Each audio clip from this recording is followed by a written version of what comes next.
Hello, my name is Fauziah Earlydafina from class 9F. Today I will tell you how to make hot chocolate milk.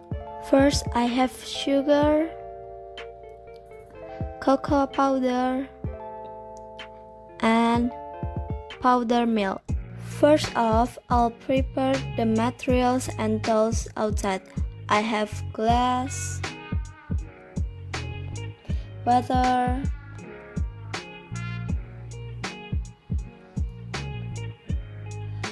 spatula, spoon, and pan.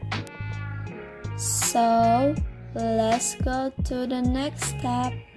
The first step is to dissolve the cocoa powder with water. Then cook using low heat until thick and stirring.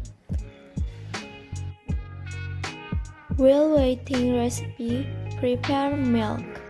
After the cocoa powder has thickened, turn off the stove. Prepare the milk, input the glass, and pour the chocolate. The hot chocolate to be ready served.